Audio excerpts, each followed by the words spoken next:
One to one ஆன்மீக நேயர்களுக்கு அன்பு வணக்கம். நம்ம சேனலில் தொடர்ந்து ஜோதிட விழிப்புணர்வு நிகழ்ச்சிகளையும் சுவையான நிகழ்ச்சிகளையும் தொடர்ந்து பார்த்துட்டு வரோம். அந்த வகையில் இன்றைக்கி நம்ம பார்க்க போகிறது ஜாதகத்தில் 10ஆம் இடம் என்ன ரகசியத்தில் சொல்லுது, அந்த 10ஆம் இடத்துல என்னென்ன கிரகங்கள் இருந்தால் என்ன மாதிரியான பலன்களை நமக்கு கொடுக்குது அப்படிங்கிறத பார்க்க போகிறோம். பொதுவாக ஜோதிடத்தில் 10ஆம் இடம்ங்கிறது ரொம்ப முக்கியமான ஒரு இடம். இந்த 10 வச்சு தான் ஒரு மனுஷனோட தன்மையை, அதாவது ஒரு மனிதருக்கும் ஒரு அடையாளம் என்ன அடையாளம் இருந்தால் கூட அவனுடைய வருமானம் என்ன, அவனுடைய என்ன வேலை செய்கிறான், அதாவது உத்தியோகம் புருஷ லட்சணம் அப்படிங்கிறோம்ல, அப்போ அவன் என்ன வேலை பார்க்குறாங்கிறத முடிவு பண்ணுறது தான் இந்த 10ஆம் இடம். அப்போ ஒரு ஜாதகத்தில் 10ஆம் இடம்ங்கிறது ரொம்ப நல்லா இருந்தால் தான் அந்த மனிதனுக்கு ரொம்ப மரியாதை இருக்குது. அப்போ 10ஆம் இடம் எப்படிப்பட்டது அப்படின்னு சொல்லும்போது பார்த்திங்கன்னா, ஒருத்தவங்களுக்கு குழந்தை இருக்கா இல்லையா, கொல்லி வைப்பதற்கு ஒரு பிள்ளை அப்படின்னு சொல்கிறாங்கல்ல, இந்த கொல்லி வைக்கிறதுக்கு ஒரு பிள்ளை வேணும்னா கூட அவனோட 10ஆம் இடம் நல்லா இருக்கணும் அப்படிங்கிறது ரொம்ப சொல்கிறோம்.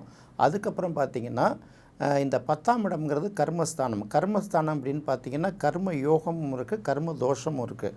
வேலைகள் சரியாக அமையாதது ஒரு வகையில் கர்ம தோஷம் அப்படின்னு சொல்கிறோம்.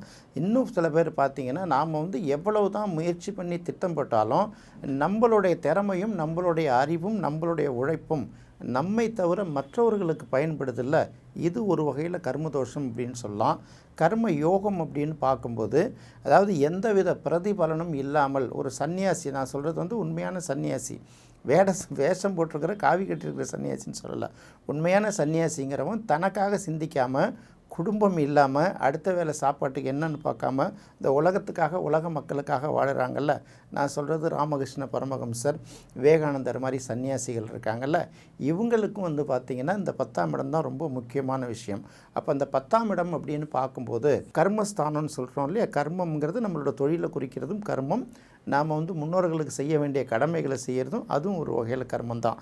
அப்போ கர்மமே கண்ணாயினர் இயல்புங்கிறதுனால தான் அந்த இடத்த கர்ம தோஷத்தை குறிக்கக்கூடிய இடமாகவும் கர்ம யோகத்தை குறிக்கக்கூடிய இடமாகவும் இந்த 10ஆம் இடத்தை நம்ம பார்க்குறோம். இந்த 10ஆம் இடத்தை பொறுத்த வரையில் என்னென்ன கிரகங்கள் இருக்கலாம், என்னென்ன கிரகங்கள் இருக்கக்கூடாது அப்படின்னு பார்க்கும்போது, இருக்கக்கூடாதுன்னு நம்ம சொல்லக்கூடாது, இருந்தால் நல்ல விஷயமா, எந்தெந்த கிரகங்கள் இருந்ததுன்னா சரியான விஷயம் அல்ல அப்படிங்கிறத நம்ம பார்க்க போகிறோம்.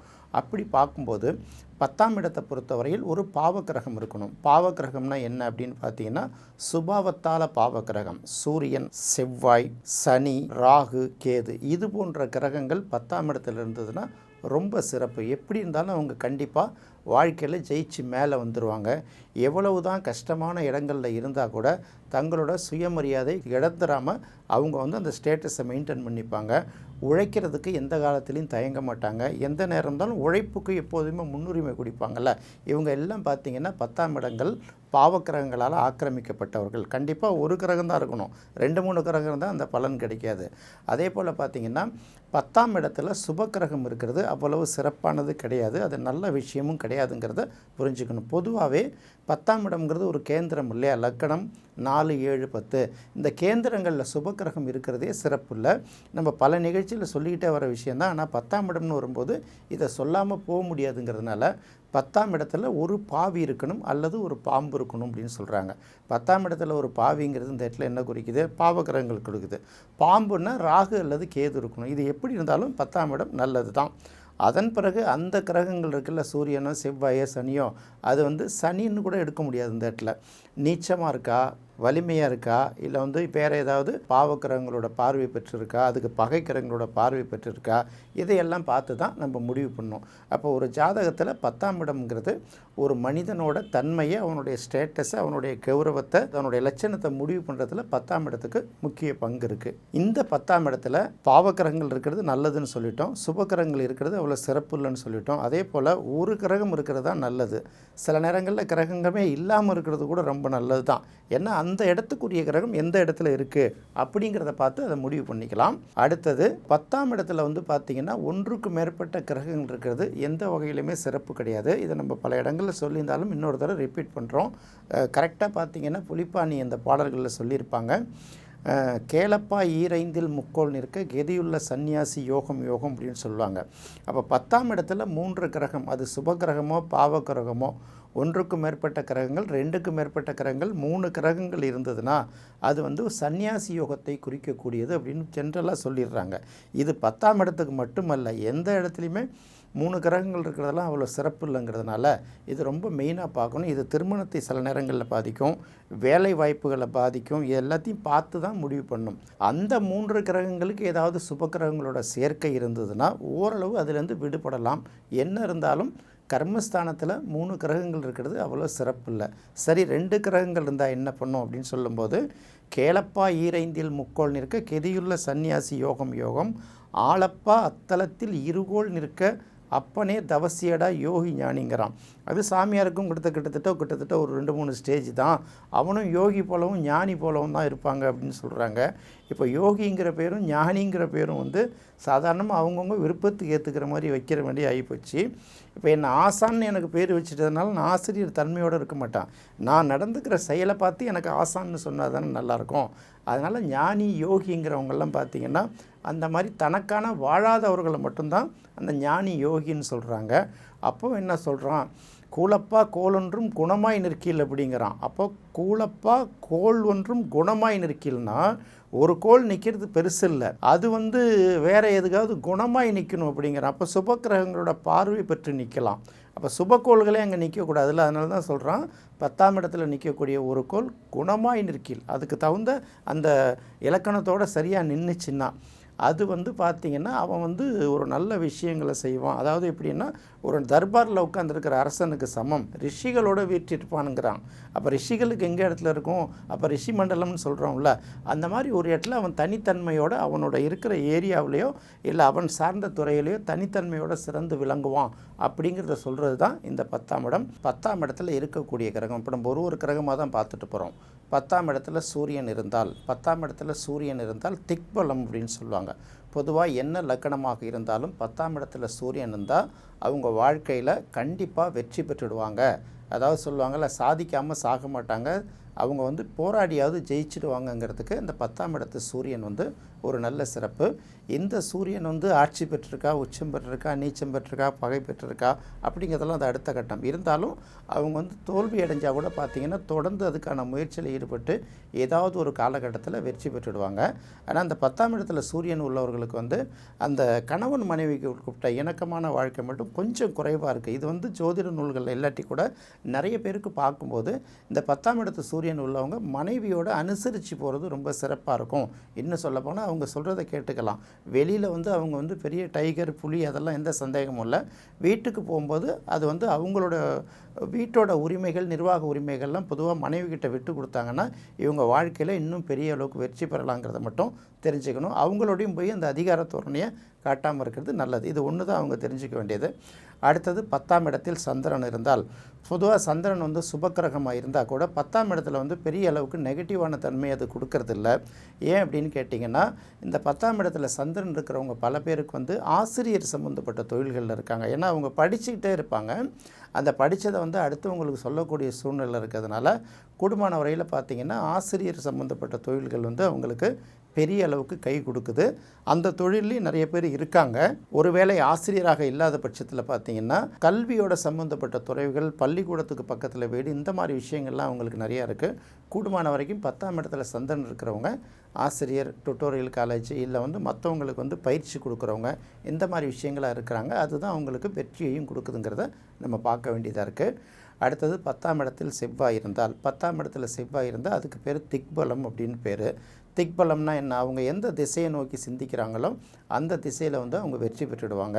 இந்த செவ்வாயோட பலத்தை பொறுத்து அவங்க வந்து மிகப்பெரிய அளவுக்கு, அதாவது ரொம்ப கம்பீரமாக இருக்கிறவங்களா இருப்பாங்கல்ல, அவங்க வந்து ஒருத்தவங்கள்ட்ட அடங்கி வேலை செய்கிறத விட சுயமாக ஏதாவது செஞ்சு சாதிக்கணும் அப்படிங்கிறாங்க. 10ஆம் இடத்துல செவ்வாய் இருக்கிறவங்கள தூக்கி கடலில் போட்டால் கூட தப்பிச்சு வந்துடுவாங்க அப்படின்னு சொல்லுவாங்க. அதுக்குன்னு தொடர்ந்து கடலில் தூக்கி போட்டுகிட்டே இருந்தோன்னு வச்சுக்கோங்க, அதுலேருந்து கரை சேர வேலையை மட்டும்தான் பார்க்க முடியுமே தவிர சாதிக்கிறதுக்கு லேட் ஆகும் இல்லையா.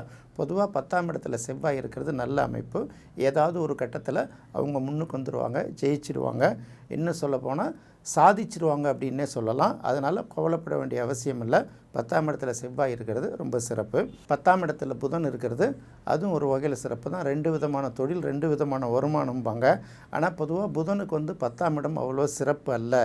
கூடுமான வரைன்னு பார்த்திங்கன்னா இந்த இடைத்தரகுகள் அப்படின்னு சொல்லுவாங்கள்ல, அந்த தரகு, அதாவது நம்ம அந்த கமிஷன் சம்மந்தப்பட்ட தொழில்கள், அந்த மாதிரி எஜுகேஷனும் ஓரளவு இருந்தால் கூட ஓகே தானே தவிர, அதுக்கு இந்த கோஆர்டினேஷன் பண்ணக்கூடிய பணிகள் எல்லாமே சரியாக இருக்குது.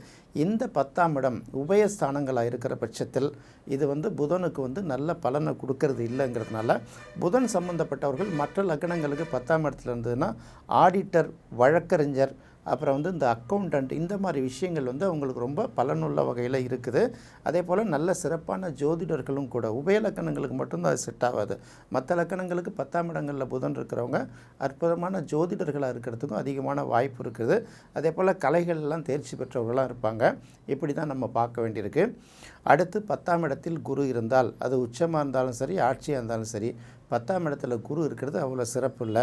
யாராவது ஒருத்தங்க ஆசிரியர் அந்த மாதிரி பணிகளில் இருந்தாங்கன்னா அவங்களுக்கு ஓரளவு இது பரிகாரமாக இருக்குது.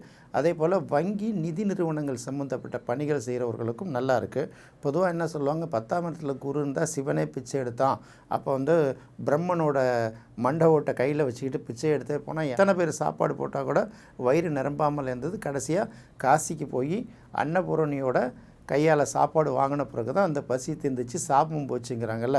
அப்போ 10ஆம் இடத்துல குரு இருக்கிறவர்கள் என்னதான் இருந்தால் கூட அடுத்தவர்களுக்கு ஆலோசனை செய்து சம்பாதிக்கக்கூடிய சூழ்நிலை தானே இருப்பாங்க தவிர, அவங்களுக்கு ஏதாவது ஒரு வகையில் இந்த பண நெருக்கடி இருந்துக்கிட்டு தான் இருக்கிறதுனால 10ஆம் இடத்துல குரு இருக்கிறவங்க அத்தனை பேருமே ஓரளவு இந்த ஆசிரியர் அடுத்தவங்களை வழி நடத்தக்கூடிய தொழில் தான்.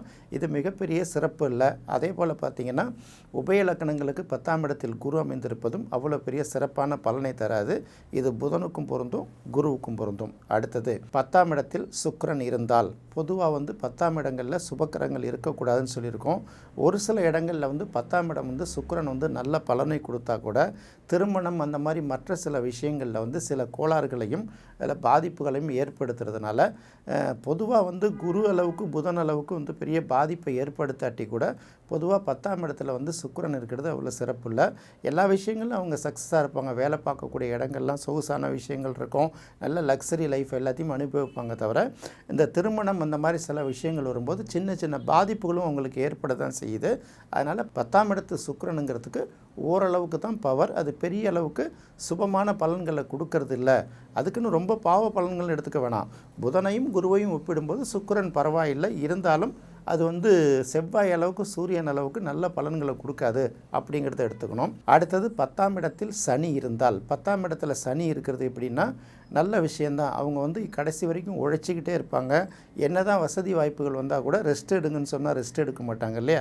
அதே சமயத்தில் அவங்களோட உழைப்பும் திறமையும் அவர்களுக்கு பயன்படுவதை விட மற்றவர்களுக்கு தான் அதிகமாக பயன்படும். அதுதான் ரொம்ப பார்க்கணும். நல்ல திறமையாக இருப்பாங்க, கெட்டிக்காரங்களாக இருப்பாங்க. ஆனால் அவர்களை வைத்து லாபம் ஈட்டுபவர்கள் மற்றவர்களாக இருப்பாங்க. இன்னும் சொல்லப்போனால் இன்னொரு விஷயங்களை பார்த்திங்கன்னா பெரிய அளவுக்கு தொழில் துறையில் சாதனை படைச்சிருப்பாங்க. அதுலேருந்து வரக்கூடிய முழு மகிழ்ச்சியும் தான் அனுபவிக்காமல் இவர்கள் சில பேர் பார்த்திங்கன்னா அப்படியே தனிமையில் சாதாரணமாக வாழ்ந்துட்டுருக்காங்கல்ல, மிகப்பெரிய தொழிலதிபர்களாக இருந்துக்கிட்டும் எளிமையாக வாழுறாங்கல்ல. இதெல்லாம் 10ஆம் இடத்து சனி தான். இதை ஒரு வகையில் கர்ம தோஷம் அப்படின்னு சொல்கிறதுனால தனக்கென்ன வாழாமல் மற்றவர்களுக்கு வாழ்பவர்கள் மிகப்பெரிய அளவுக்கு அவங்க சாதனை செய்கிறவங்களாக இருக்காங்க. 10ஆம் இடத்து சனிங்கிறது ஒரு பக்கத்தில் ப்ளஸ், இன்னொரு பக்கத்தில் கொஞ்சம் மைனஸ். அப்படி தான் நம்ம அதை பார்க்கணும். சுயமாக சிந்தித்தாலும் சுயநலமாக சிந்திக்காமல் பொது நலனுக்காக சிந்திக்கும்போது அவர்கள் பெரிய அளவுக்கு தொழில்துறை மட்டுமல்ல பல துறைகளிலும் சாதனையாளர்களாக இருக்கிறாங்க. அதாவது அவர்களை கடந்து அவர்கள் மறைவுக்கு பின்னரும் உங்கள் பேசப்படக்கூடிய நிலைமையில் இருக்காங்கிறதுல நம்ம மறுக்கக்கூடாது. அடுத்தது 10ஆம் இடத்தில் ராகு இருந்தால், ராகு இருக்கிறது ரொம்ப சிறப்பு. 10ஆம் இடத்துல பாவகிரகம் இருக்கிறதே சிறப்பு. அதுவும் ராகு இருக்கிறது அதை விட பெரிய சிறப்பு இல்லையா. தொழில்துறையில் எவ்வளவு பெரிய போட்டிகள் இருந்தாலும் எவ்வளவு பெரிய எதிர்ப்புகள் இருந்தாலும் இதையெல்லாம் கடந்து இவங்க மேலே வந்துடுவாங்க. அதே சமயத்தில் அப்பப்போ பார்த்திங்கன்னா கொஞ்சம் அந்த விளையாட்டு பரமபதம் விளையாட்டு தான் இருக்கும்.